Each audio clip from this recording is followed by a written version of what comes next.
it's supposed to feel.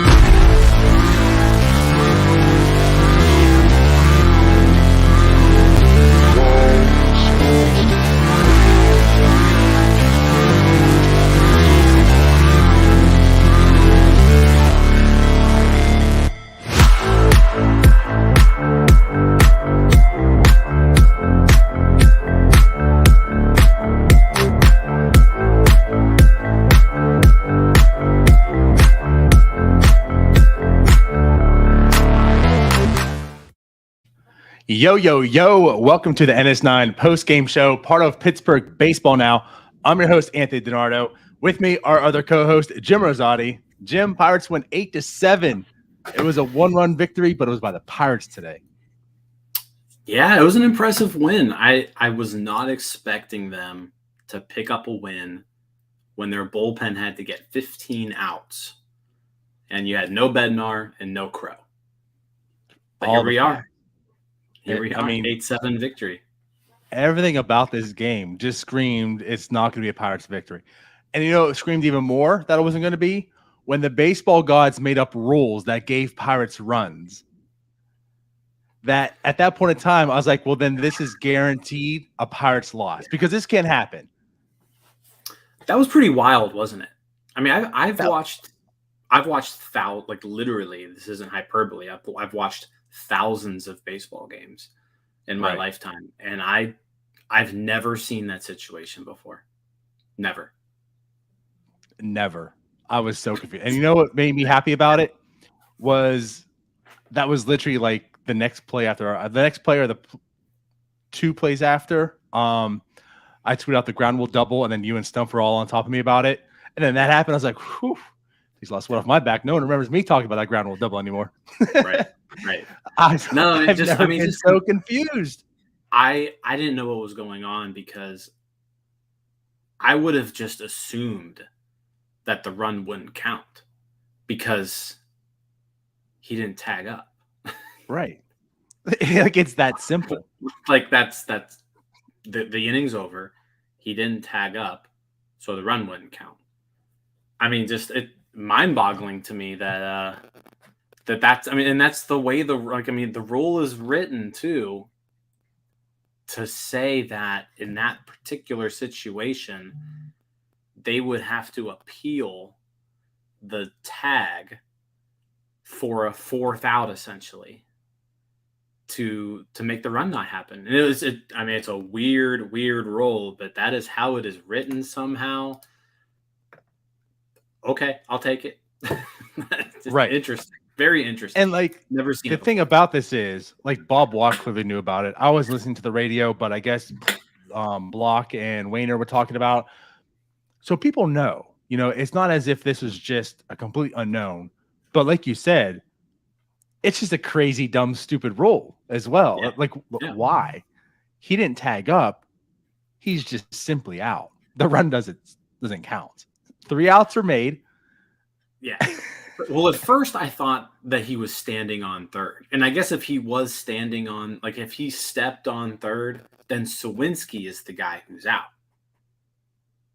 Right. But I guess since he tagged Park first before stepping on third, Park was the third out. The stepping on third doesn't count anymore because the inning's over. And so at that point, you have to actually appeal the tag. It's a dumb rule because you look at the play and you're like, well, I mean, he stepped on third, so he should be out. But yeah, no, it doesn't work that way. I learned something new today, which, hey, that's why we watch sports, is to learn fun, new, weird rules. I guess. And like the best part about the whole entire thing, I feel like, is the fact that everyone was confused with Josh Bell if he cut or not. And like that was what everyone was focused on. Was it a catch or not? And then when it determined a catch, everyone was like, okay, we're good. And then it was like, wait, hold up. Wait, a run's like there's a run. Yeah, on the they gave the Pirates what's going on? They gave the Pirates a run, and it's like, So then they come back out, like, what's going on? Like they're saying, like, I would never have the thought of, oh, now I need to appeal this. Right. My first instinct is just what happened. Like, okay, it's to make sure that Josh Bell caught that or not. Yeah. And they focused and saw they caught it. It's like, okay, good. Let's go in the dugout. We're fine, guys. Let's go. And it's like, wait, now you've screwed up because now you can't appeal. Yeah. So Crazy it was rule. just Crazy rule. magnificent to watch.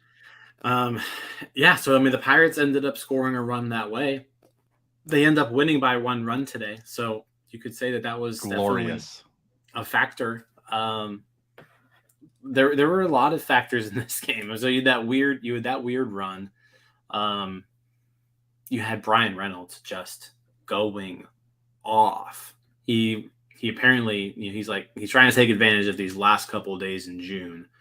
Goes off today, 3 home runs, drives in 6 runs with those 3 home runs. Just an absolute monster game. I mean, the 7th inning 2-run homer, that was a huge turning point in the game. Yep. Because at that point you were into the Pirates bullpen. The Nationals had a lead. I didn't have a whole lot of faith in that bullpen, like maintaining that deficit so that the Pirates could come back. And 3-run homer to put the Pirates ahead in the 7th. That was a game changer. Well, much like you're saying, I mean, you didn't have faith in the bullpen, but it's like the Pirates also had to score runs to get into position to rely on the bullpen. And, I don't have much faith in the Pirates lineup, especially today. So I thought it was done. At that point, like I said, when the Pirates were gifted that run, the very next inning, like the baseball god said, okay, we got to even this up. So the Nationals took the lead. And it's like, all right, that makes sense. This game's over with. The Pirates lose. And you're right. Like that was a huge momentum swing when the 3rd home run of the game, like when he hits that home run, they take the lead. All right, maybe we're cooking. Maybe the Pirates going to do something here. I'll be at the very next inning. Nationals got to run back, but they did hold on. Yeah, because at that point they go up by 2, and the bullpen needed 9 more outs basically to hold them, and they got it done. Tyler Beede, like I said, gave up a home run there in the 7th, but then he pitched a scoreless 8th. And Yerry De Los Santos. It wasn't a pretty 8th, but it was scoreless. It was scoreless. It put up the 0. I mean, it's just his stuff is so good, right? So it's Clay Holmes. It's hard. Yeah, Clay Holmes-esque stuff. And then Yerry De Los Santos. I mean, we talk about him and how we like this. We've liked seeing him in more high leverage situations lately. Mm-hmm. Today is pretty much as high leverage as it comes. 1-run lead, 9th inning, and he picks up his first major league save. Yes, he does. So that part, of course, again, mentioned, I love seeing. Even before that, View went in. I mean, the first batter strikes out, and I'm just like, yes, like, speak to me. It's exactly what we want to see. View's done well up to this point, but he does give up some hits. Now, mind you, wasn't the best defense behind him, but he does give up some hits. So that one didn't work out too well. He does give up 1 earned run. But yeah, View and De Los Santos both make an appearance today, and De Los Santos gets a save, like you said. So big time opportunities for both of them. On the flip side, though, worst we've seen Mitch Keller in quite some time. He was getting hit hard today. He was getting hit often today. He was walking batters. Just a rough game all around. He went 4+ innings, got pulled in the 5th, gave up 5 runs, 9 hits. Yeah, he was just getting he was not fooling the Nationals in any way.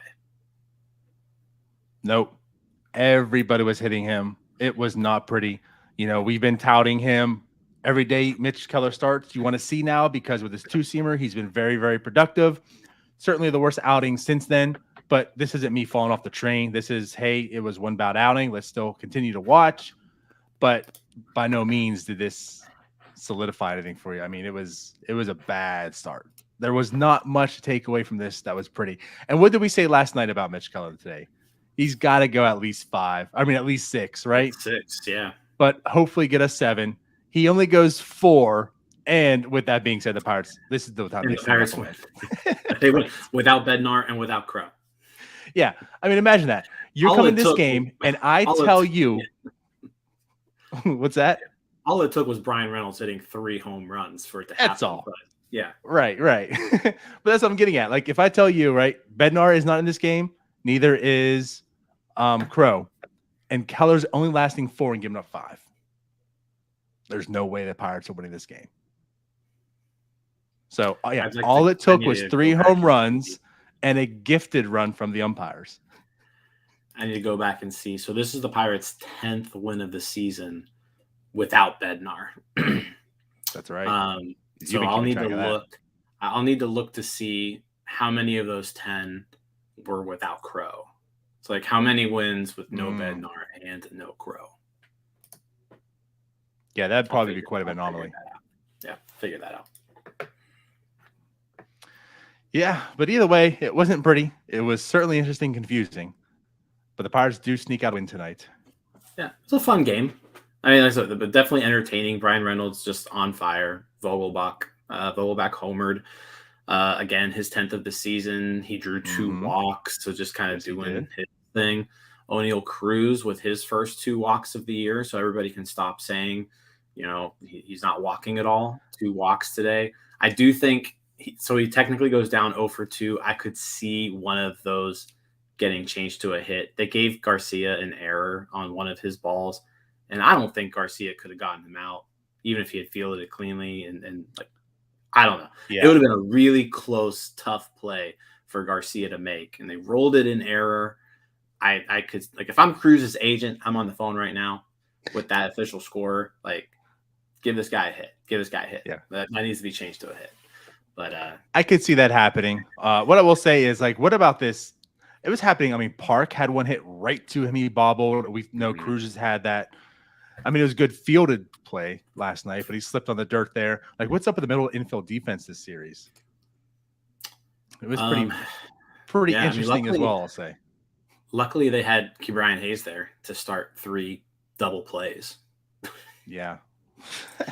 Going into today, I saw a stat. Going into today, he had started 19 double plays. Next closest to him among third basemen, I think, was 14 or 15. And he gets. I saw that from Alex. And then he starts 3 more today. So, and all 3 in the 5-6-4 variety, not the normal 5-4, 5-6-3. I'm sorry, and as opposed to 5-4-3, because they were all in a shift. Weren't they also all with a third inning too? Weren't they all in the first 3 innings, or am I incorrect there? I could be wrong. I think it was 3 out of the first 4 innings. 3 out of the first 4. Is that what it was? Okay. Yeah. Yeah. But I mean, overall, a defender, Jim. He really is. It was a weird game though, because like on top of that, then you had that one where like Keibert Ruiz was tagging up with 2 outs, and so he almost got ran over by Yadiel Hernandez, who then got thrown out at the plate by Jack Sawinski. And it was like, did Ruiz even touch home plate or not? I don't even know. Like, it was a weird game, like with some things that you normally wouldn't see. So if you got the chance to watch it, it was a day game today. Maybe even go back and, like, you know how MLB TV does like the condensed games or whatever. If you missed this game, this is well worth your time. Go back and watch like the 8-minute condensed game, because there was some just weird stuff happening. Oh yeah. It was all around. Like, it wasn't just that play that we're talking about. It was many things. And again, in some of the plays defensively, like we talked about with Hoyt Park, I mean, that ball bounced into his chest. Like, as a defender, as a second baseman, that's like the most well-placed grounder you could probably get. I mean, it's just coming right at him, and he just bobbles it and whatever. But anyways, yeah, what an interesting game. And going back to O'Neal Cruz, I know we got his 2 walks today, so like we can cross off a list. Like, you can't talk about him not walking on the season again. So yes, but like, can we also like take a step back? It's been 40 plate appearances for O'Neal Cruz, and I talk about this for those people that are, oh my God, he hasn't walked yet this year, or those that his OPS is only such and such, whatever. It's been 40 plate appearances. This is part of his development. For one, it's to get him to the majors so we can actually see major league pitching, so we can continue to develop. A la Julio Rodriguez, Bobby Witt Jr., like the list of studs you want to talk about who started in the majors to begin with. And by week 2, you're getting the same stuff from their fans or even Pirates fans using them to say why O'Neal Cruz shouldn't be up. Well, look at Bobby Witt Jr. He's only batting 200. Oh my God, look at J-Rod. He's only batting 200. And then right now they got OPSs of like 750 and up. Like, this is part of the development. And then people are like, I also got a tweet today about, well, how many wins the Pirates have since O'Neill Cruz got called up? Ha ha ha! Only 4 out of 11. He can't be the savior. Like, what do you expect from one guy? One man should not have all that power. But anyways, like, this is part of the development. It's been 40 plate appearances. Patience, people. This is part of his development. Right. And again, like you asked, like, what can O'Neill Cruz do to this team? Like, he didn't score today offensively, but there was a time that the infield was playing in line drive, and he made a leaping catch that most shortstops, I don't know if they make that catch when they're drawn in like he was. I mean, he was able to jump up and get it. Whereas if you have Kevin Newman there, who's 7 inches shorter, does Kevin Newman make that catch? Probably not. And then there's 2 runs. And then you lose. Right. You know? Right. So it's like this the things that he brings to you in all facets of the game, just other people can't replicate. And yeah, he's going to go through some growing pains. Like, that's just going to happen. But he's still doing things on the baseball field that make you see this guy clearly is a special talent. Who knows if he ends up being good or not? Like, that's what this is. That's what we're here for. We're here to find that out. But it's pretty clear to see that he can do things that other people can't. Maybe nobody. Yeah, right. Again, just all the things he brings. But yes, I mean, part of this, again, like, be patient.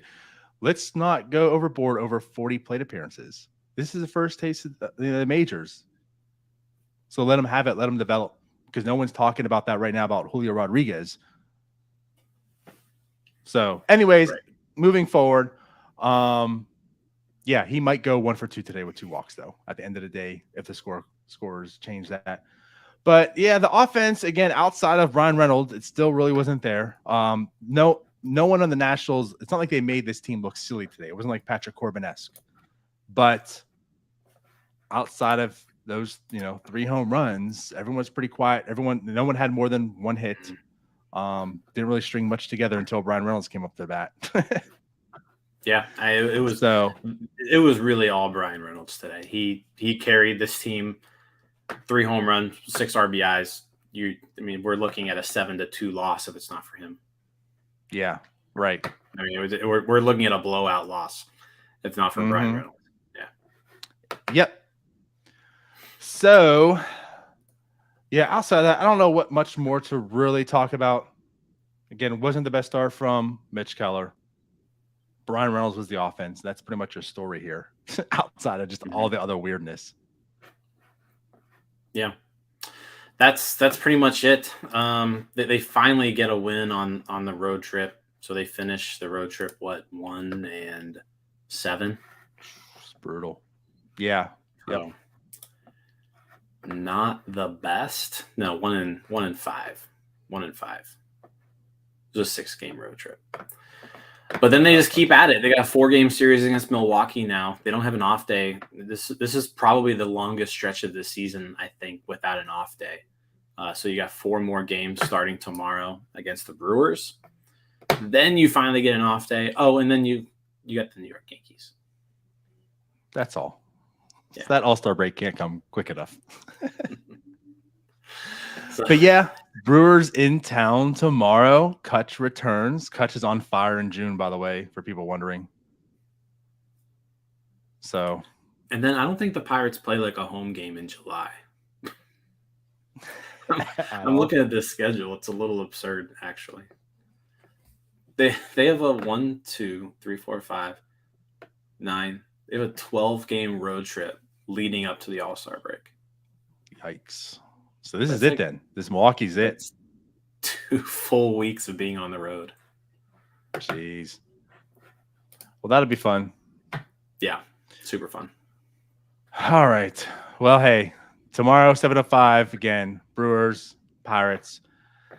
David Bednar sounds like he probably be out again tomorrow, I would assume. Seems like it's going to be a few days for him, at least more.